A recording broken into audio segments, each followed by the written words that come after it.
Revanth Reddy తెలివితేటలకి Amit Shah shock అయ్యారా? ఎందుకు అని నేను చెప్తున్నానంటే, వాస్తవంగా మీ అందరికీ తెలుసు. అమిత్ షాకి సంబంధించిన ఒక వీడియోని డీఫేక్ వీడియోని క్రియేట్ చేసి కాంగ్రెస్ సోషల్ మీడియా మరియు తెలంగాణ ముఖ్యమంత్రి పీసీసీ అధ్యక్షుడిగా ఉన్న రేవంత్ రెడ్డి ప్రచారం చేసే ప్రయత్నం చేశారు. అమిత్ షా వ్యాఖ్యలను వక్రీకరించే ప్రయత్నం చేశారు. అమిత్ షా అంటే బీజేపీని బదనాం చేయడం కోసం ప్రయత్నం చేశారని కేంద్ర హోంశాఖ ఇచ్చిన ఫిర్యాదు మేరకు ఢిల్లీ పోలీసులు కేసు నమోదు చేసుకొని ఎఫ్ఐఆర్ కట్టి సీఎం రేవంత్ రెడ్డికి మరియు Congress social media Telangana Congress social media టీమ్‌కి నోటీసులు ఇచ్చారు. ఆ నోటీసులు ఇచ్చి మే 1 తారీఖు విచారణకు రామని అడిగారు. కానీ మే 1 తారీఖు సీఎం రేవంత్ రెడ్డి గాని, మరియు కాంగ్రెస్ సోషల్ మీడియా టీమ్ గాని విచారణకు వెళ్ళలేదు. పైగా కాంగ్రెస్ లీగల్ టీమ్ ద్వారా మాకు 15 రోజులు సమయం కావాలి. 15 రోజుల తర్వాత న్యాయ సలహా తీసుకొని విచారణకు హాజరవుతాం. దీనికి సంబంధించినటువంటి మేము కూడా కొన్ని సమాచారాన్ని సేకరించుకునే ప్రయత్నం చేస్తున్నాం. మాకు 15 రోజులు సమయం కావాలని ఢిల్లీ పోలీసులకి లీగల్ టీమ్ ద్వారా సమాచారాన్ని పంపించారు. కానీ వాస్తవానికి ఇదే కేసు తెలంగాణలో కూడా నమోదైంది.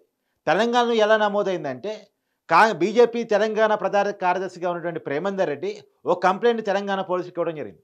మా నాయకుడైనటువంటి అమిత్ షా వ్యాఖ్యల్ని వక్రీకరించి కాంగ్రెస్ తప్పుడు ప్రచారం చేస్తోంది. డీఫేక్ వీడియోని ప్రచారంలో పెడతా ఉంది. మా నాయకుడు అనని మాటలని. వాస్తవం కంప్లెయింట్ ఏంటి అంటే అమిత్ షా ముస్లిం రిజర్వేషన్ తీసేసి ఈ దేశంలో ఉన్నటువంటి ఎస్టీ, ఎస్టీ, బీసీలకు పంచుతాం అని మాట్లాడారు. కానీ అది ఎట్లా మార్చారు అంటే ఈ దేశంలో ఎస్టీ, ఎస్టీ, బీసీల రిజర్వేషన్ రద్దు చేస్తాం అని మాట్లాడినట్టుగా క్రియేట్ చేసి ప్రచారంలో పెట్టింది కాంగ్రెస్ పార్టీ రేవంత్ రెడ్డి టీమ్ అనేది ఈ కంప్లెయింట్ యొక్క అభియోగం. ఆ కంప్లెయింట్‌ని తెలంగాణ పోలీసులు తీసుకున్నారు. ఎఫ్ఐఆర్ నమోదు చేశారు. తర్వాత కాంగ్రెస్ సోషల్ మీడియా టీమ్‌లో కొంతమందిని అదుపులోకి కూడా తీసుకున్నారు.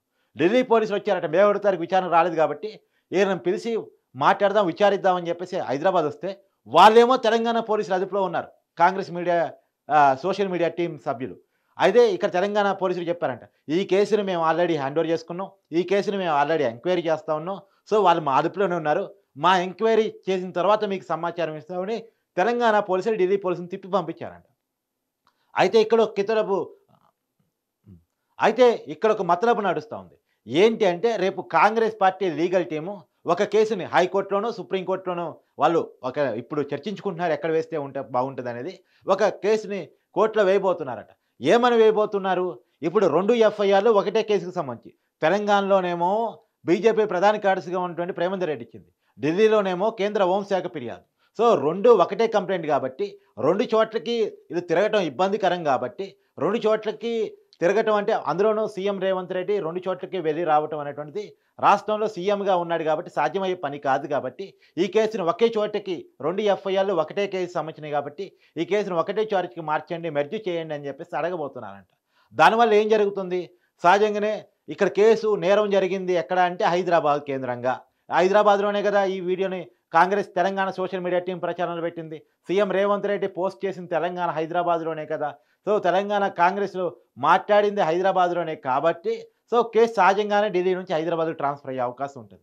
సో ఢిల్లీ కేసు కూడా హైదరాబాద్‌కొస్తే హైదరాబాద్‌లో ఉండేటువంటి స్టేట్ పోలీస్ ఏదైతే ఉందో వాళ్ళు విచారించే అవకాశం ఉంటుంది. హైదరాబాద్ స్టేట్ పోలీస్ ఎవరి హ్యాండ్ ఓవర్‌లో పనిచేస్తారు?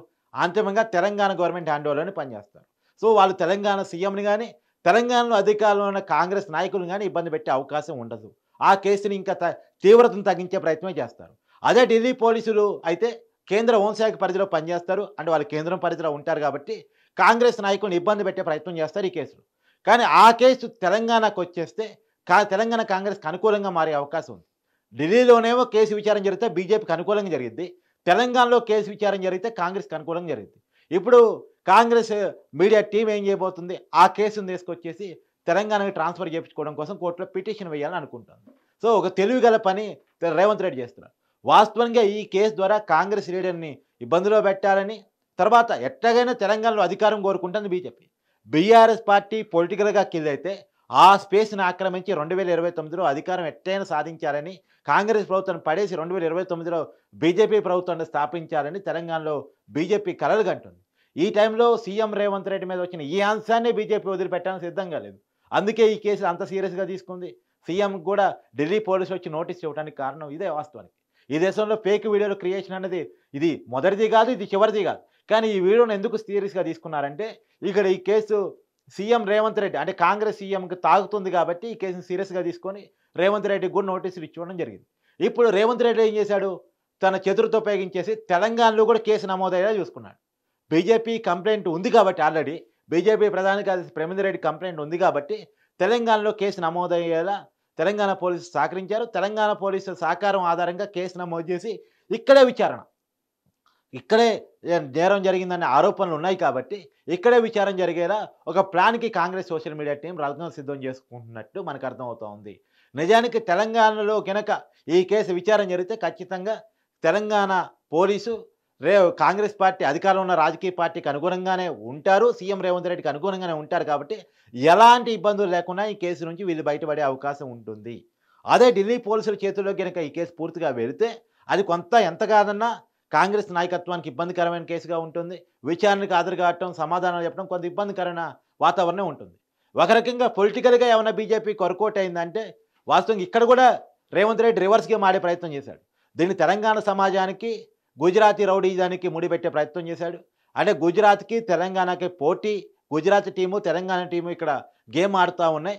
తెలంగాణ ప్రజానీకం తెలంగాణ టీం తరపున ఉండాలి అంటే ఒక సెంటిమెంట్‌ని రాజేసే ప్రయత్నం చేశారు. ఇక్కడ కూడా పొలిటికల్‌గా కూడా రేవంత్ రెడ్డి ఒక అగ్రెసివ్ స్టెప్పే తీసుకున్నారు. వాస్తవంగా డిఫెన్స్‌లో ఉండాల్సినటువంటి రేవంత్ రెడ్డి ఎఫెన్సివ్ గేమ్ ఆడే ప్రయత్నం చేశాడు. సో, పొలిటికల్‌గా ఇలా చేశాడు. టెక్నికల్‌గాను ఎఫెన్సివ్ గేమ్ ఆడుతున్నాడు.